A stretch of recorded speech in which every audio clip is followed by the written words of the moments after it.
everyone for joining us today for the Climate Week Talk is Cheap panel.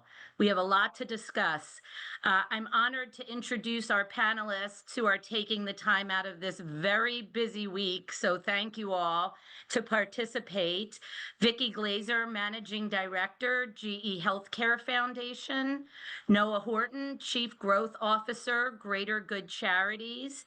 Federico Menna, CEO, EIT Digital, and Aman Singh, Director of Global Sustainability Communications for Kenvue. So I'm going to set this up briefly, and then we're going to go right into you, Aman.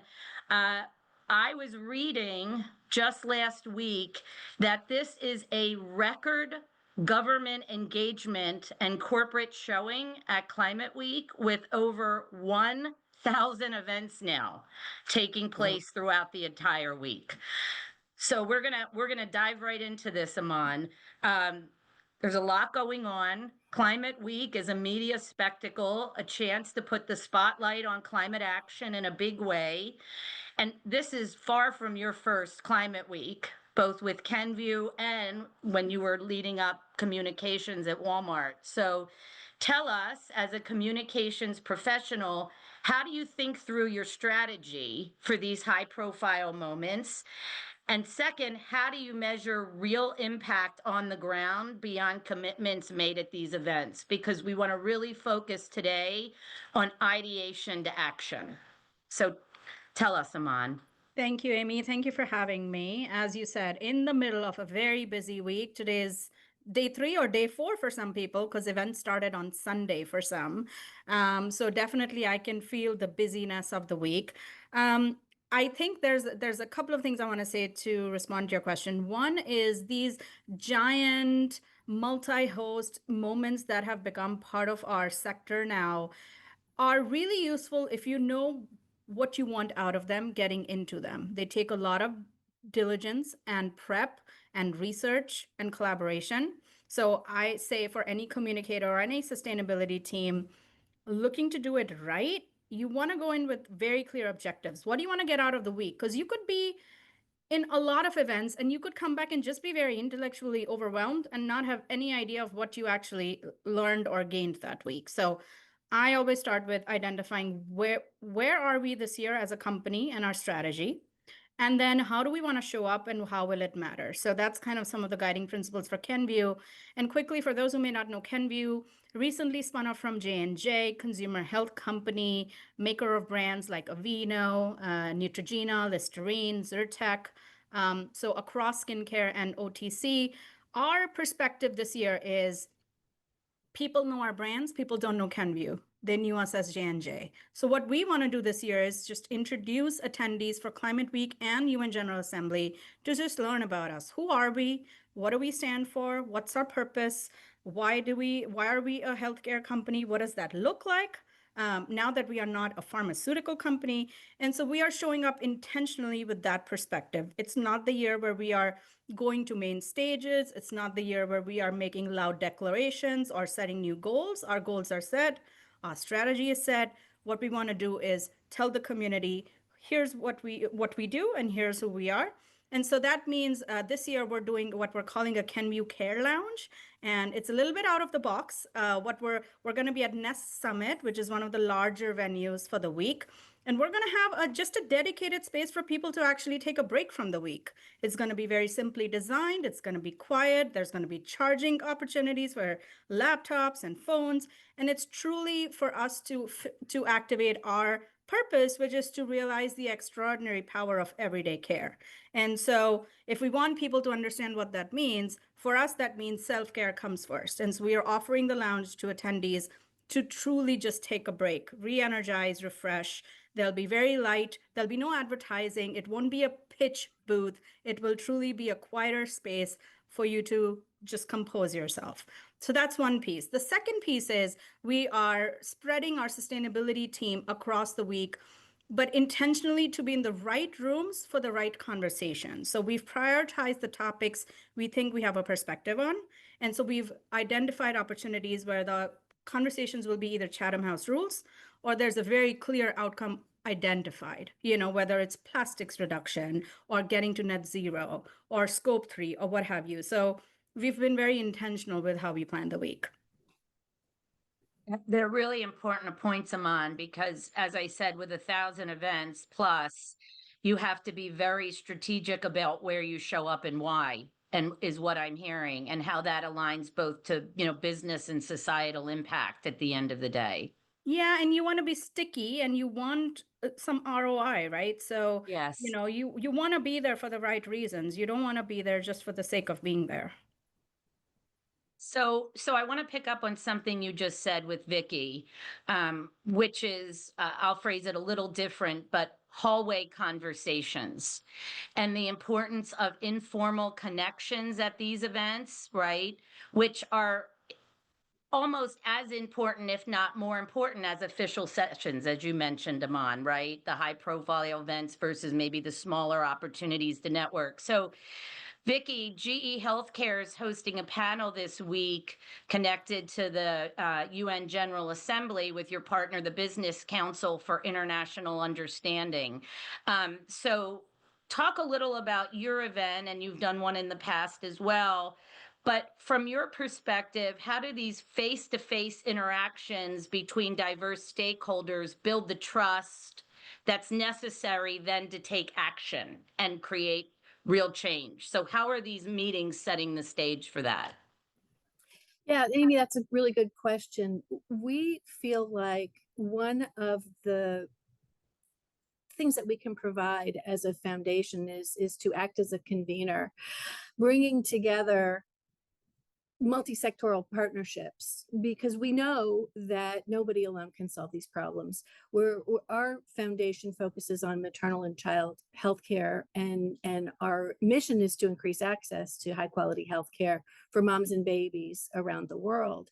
And we know it's a huge challenge, and we know so many resources are needed, and there's so many pieces to the puzzle, and so many contributors need to work together to find solutions. So wherever we can, we bring our grantees together with ministries of health, government representatives, other corporate foundation, other corporations, to focus on solutions. We did one last year on the margins of Ongo. We're doing one again this year to focus on real world, on the ground programs, what's working, and particularly, in today's environment where we're all confronted with challenges we may have never anticipated at this level. We need to share our perspectives. We need to share our thoughts. We need to be willing to have these conversations about what's working, what's not working, and pool our resources, because we know that collectively we can solve these problems. Thanks, Vicky. I'm going to zero in on something you said and go to Noah, because it's really important. You're talking about real world on the ground problems. So Noah, I want to move to you. And if you could tell our audience about Greater Good Charities, but as a leading global nonprofit, you are on the front lines. Vicky's talking about you, this real world on the ground impact that's happening. So tell us a little bit about Greater Good Charities, and then tell us about the beneficial power of corporate partnerships, as Vicky's talking about here with NGOs, and how they build trust with customers, help make impact, and also help the bottom line here. And again, thanks for everything you do. It's really an outstanding organization. Yeah, thank you so much for having me here. And just to boost what both Aman and Victoria said, I totally agree. These are both big problems that require innovative, big solutions and lots of people at the table. And I'm sort of on the flip side of Aman, where oftentimes my audience is at events like this are corporations who are the ones making pledges, and we're helping to execute on that impact. So Greater Good Charities is a global nonprofit that works at the intersections of people, animals, and the environment, taking a whole community approach to mobilize in response to need. We work in 121 countries, and in addition to running programs directly ourselves on the ground, we provide aid, funding, and expertise to a trusted network of over 10,000 community-based partners. And so it's really that all of the above stakeholder approach that helps us execute on some of these pledges. Regarding the power of some of these partnerships, I mean, I think in the best case scenario, these are mutually beneficial. They're win-win-win scenarios where for corporations, they're getting a benefit out of the relationships. We, of course, are getting additional support to further our mission, but we're also seeing that real world impact on the ground. These climate issues, as we see them get more intense and more frequent, there's real community issues that need to be triaged in real time. And so being able to bring an all of the above approach really helps. But we know the data shows that upwards of 90% of consumers will, all things being equal, select a brand to align with that is making pledges for a cause that they care about. And oftentimes they're willing to pay a real premium there. So the data shows that about a 10% premium on price will be absorbed by consumers that really feel like a brand is authentically aligned with something that they care about.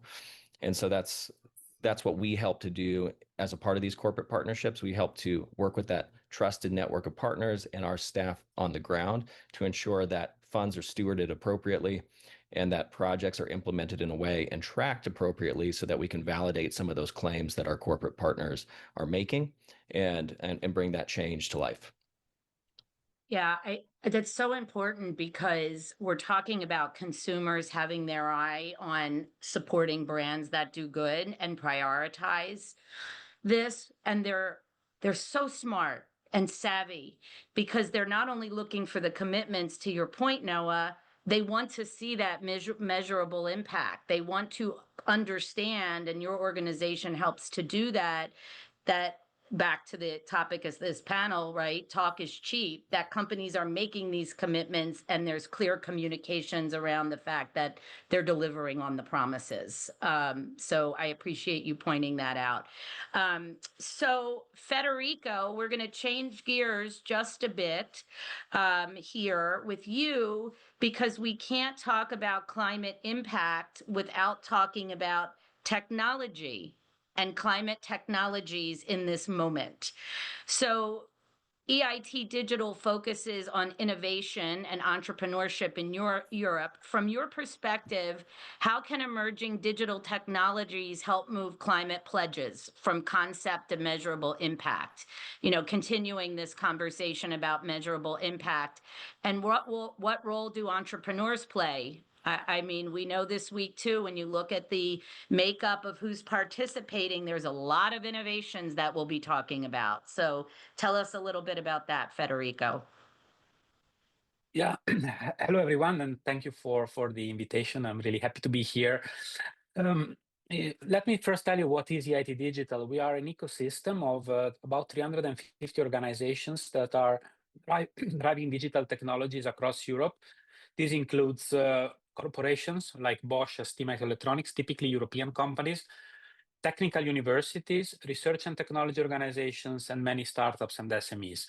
And these companies and organizations are getting together to essentially deliver on two main priorities.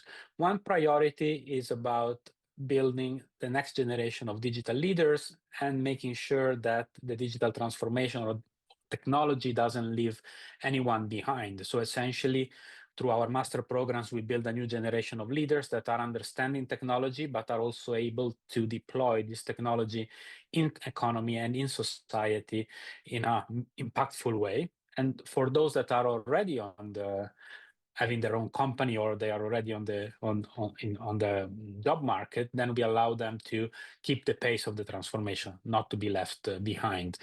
And then we feed these talents into the other priority we have, which is about creating and growing startups and entrepreneurial ideas into global players.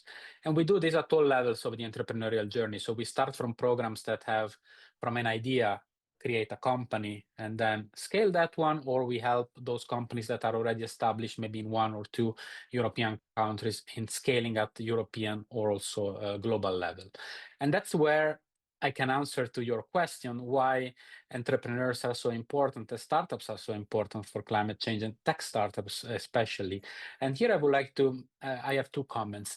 The first one is that startups and entrepreneurs are driving adoption. Typically, they are more agile than a larger or more established corporation. They are bolder typically, so they can experiment and they can implement solutions that then the larger players can adopt, integrate in their product portfolio, and create meaningful impact with these new technologies. And the second element is that climate change is complex. We can have easy solutions that are solving part of it, but my opinion is that the real big impact needs disruption, and the disruption starts from the so-called deep tech, and that's where we need to take the fundamental research, the fundamental science. I think in many parts of the world we are very strong in that, and in other parts like in Europe we are not so strong at the moment to transform this research and science into a societal and economic value. Of course, in many sectors, but mostly when it comes to big challenges like climate changes. And that's where startups are important, because when they are built on deep technology, then they cover that mile that connects them from the technology to the market. And that's where we find that deep tech can really provide meaningful impact. So that's for me the most important element when we talk about startups and entrepreneurs in many global challenges, but even more when it comes to climate changes. You know, I've conducted focus groups outside of this panel saying, what really happens at Climate Week? Like, what is the real impact? What do you take away from it? And you know, a lot of the leaders that I've spoken to have that exact point. There's a lot of startups and entrepreneurs and, you know, tech companies that have solutions and want to be bolder and bigger, and they're looking for the funding this week, and they're looking for a forum to talk about these innovations and how they can bring them to life. So I really appreciate what you're saying, because as I was, you know, again, out talking about this before the panel, that was a theme that emerged as one of the clearest examples we have of how you can talk about tangible impact when those partnerships are made here on the ground. So I appreciate that. So Aman, although Kenvue is not a startup per se, you mentioned this before, that you are a new company. You're a spinoff of J&J, and you're here, you know, looking at how you build the brand, this new brand. Federico mentioned being bold. So I'm gonna talk about bold commitments here, just to segue into that. When you look at a climate week, do you think this is a good forum to make commitments and pledges? And, you know, how bold do you have to be around what you're doing when you're talking about the work? Let's look at Kenvue at Climate Week, because there's so much information. There's so many companies talking again about all the great things they're doing. How do you break through with your communications? And back to Noah's point too, this is a real opportunity to build consumer trust, if you want to make sure that, you know, what you're saying here is going to hold true when you leave Climate Week. So I threw a lot at you, but You did. Let me see if I can. the bottom line is, how do you break through to communicate about your commitments here? And how much do you push the envelope, or maybe Climate Week isn't, you know, the right place to, you know, really make some bigger announcements? Yeah, having done this for many years and seen it evolve from the Paris Agreement on, I really don't think this is the week for you to make a bold commitment. The media is saturated. Depends on what the UN General Assembly is focusing on. The geopolitical stuff takes over sometimes. And so you're grasping for very limited media attention anyway.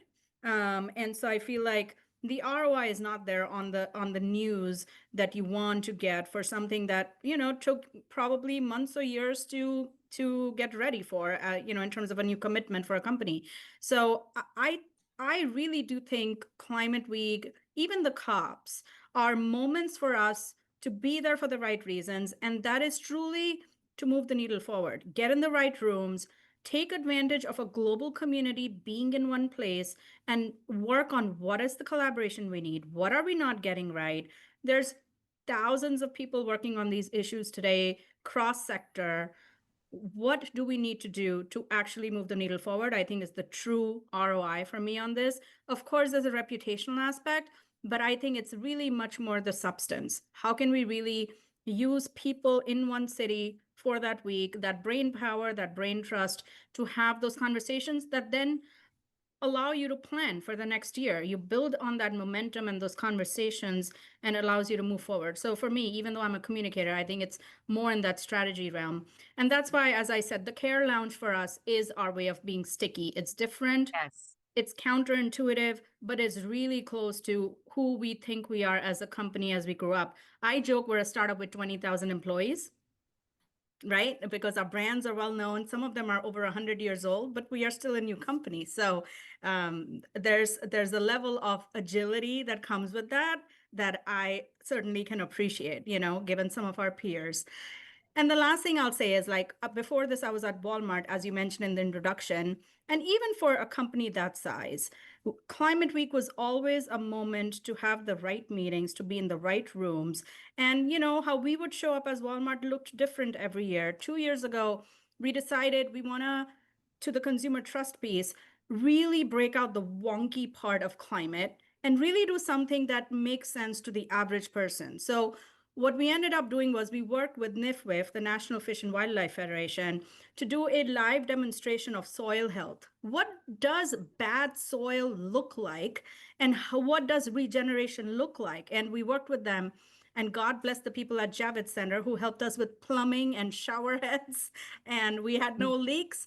But it was a 15-minute demonstration by a scientist and a farmer explaining 5 types of soil, what does rain do to them, what happens when you put in pesticides. Really, the feedback we got from that was, you helped decode a very wonky issue that most people don't understand. They pick up the rice, they pick up the potatoes, they don't know the regeneration side of it. And so I think it's those kind of things that tend to stand out at moments like these. I know this year at Nest, next to where our Care Lounge is, IKEA is doing a whole climate museum that I'm excited to go look at. They're doing a very solutions-based museum. Come look at what climate-friendly solutions look like. I think it's that kind of stuff that, to the consumer trust piece, how do we de-wonk it and make it relatable and actually get people excited, whether it's a tech solution or anything else? I love that term, Aman, de-wonking. De-wonk. I think we need a lot more of that to happen. So the de-wonking goes to the point of messaging.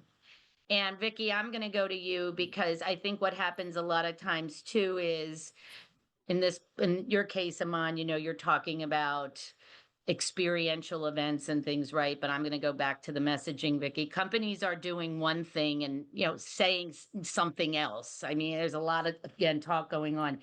As a new foundation, there's a theme here with both of you. You have a rare opportunity to future-proof your communications, in the sense that you can laser focus on programs that will yield the greatest impact, but ensure that the messaging and mission will always be in alignment. So there's not mixed messages. And when you have a week like this, or these global gatherings, you can show up strong, and you can show up with consistent messaging that builds year to year. So tell us a little bit about how you're looking at your messaging and future-proofing that, because I think it's important that, as Aman's saying, you show up consistently. So talk to us about that, Vicky. And again, you're a new foundation as well. Yeah. So like Kenvue, GE Healthcare is a spinoff. It spun off from GE in January of 2023. Like Kenvue, GE is a new company based on a very old company. GE is, 100 years old, more. At one time was the world's largest corporation. And so we sort of have big shoes to fill. GE was a very philanthropic organization. GE credits itself with being the first organization to come up with employee matching gifts. So we have quite a legacy to follow there.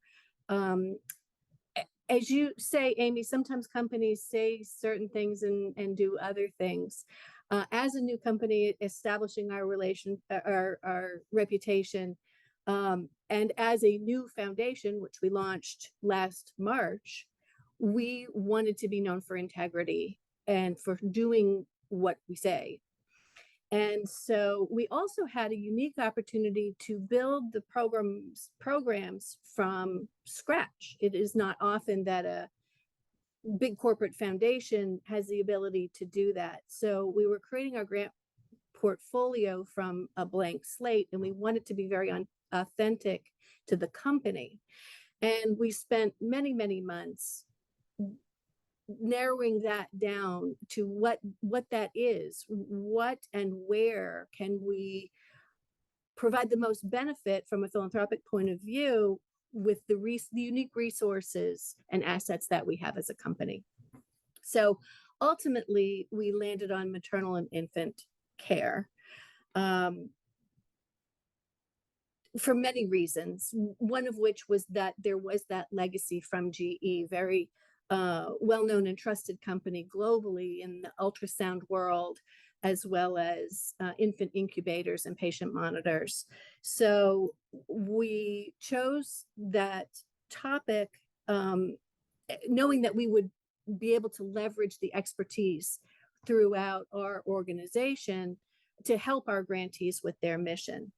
So the other benefit to that area, utilizing ultrasound, utilizing our what we call products from our patient care solutions group, which is monitors and things, we knew that the focus of the foundation would be relevant to the company as it grows.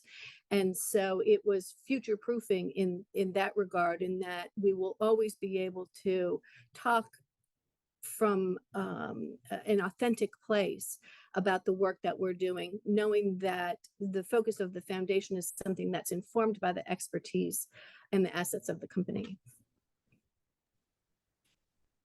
Thank you, Vicki. And I want to point out there too, again, based on everything this week and the themes, this intersection of health and climate.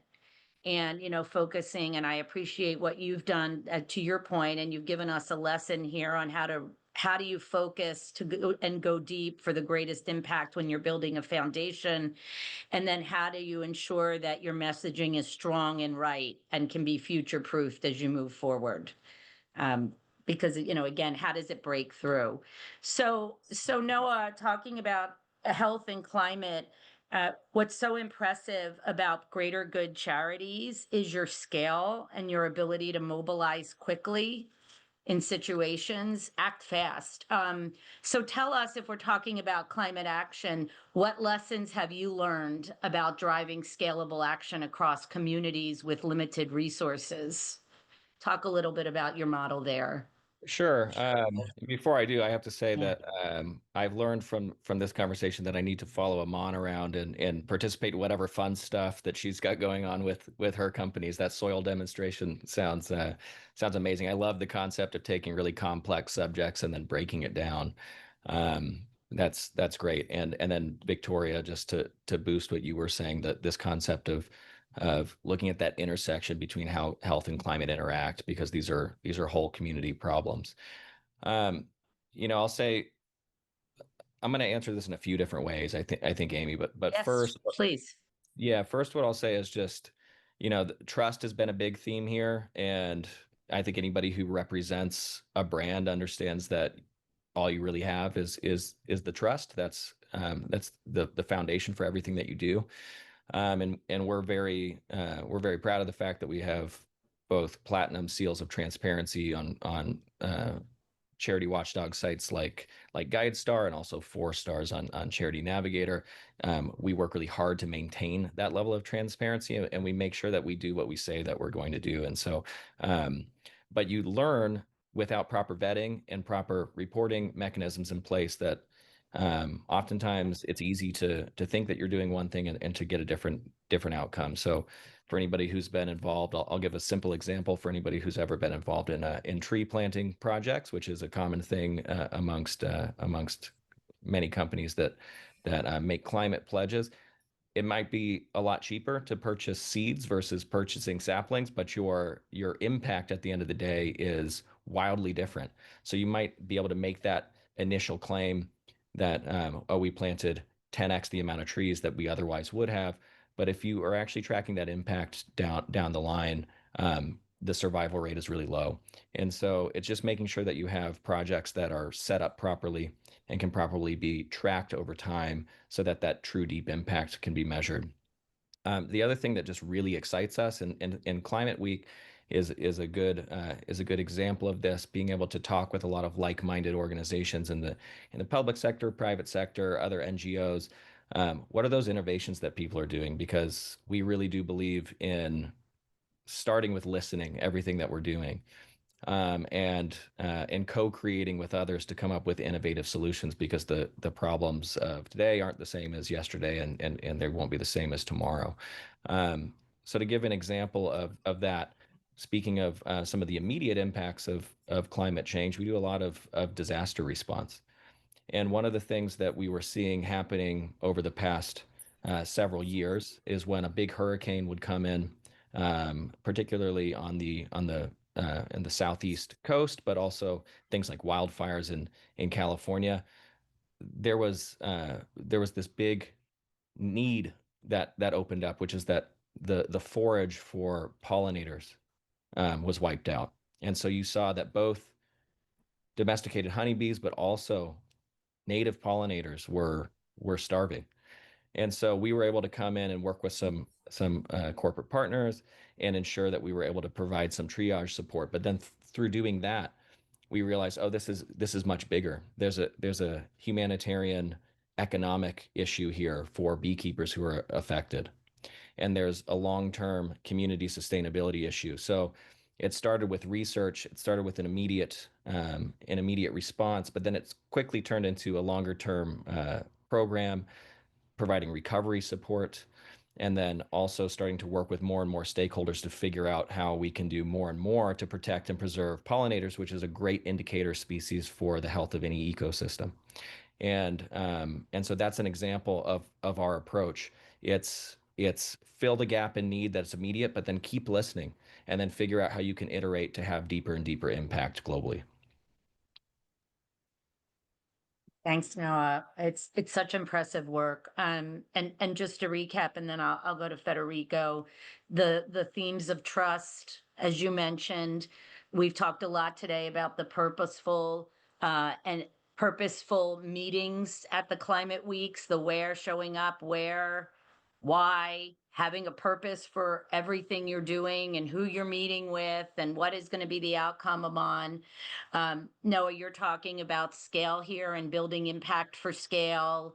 And Federico, I want to bring up an underlying theme that we have here about collaboration, right? I mean, we've talked about, when Vicky was talking too, about her partnerships with the NGOs. And so on the theme of collaboration, can you tell us a little bit about Climate Kick?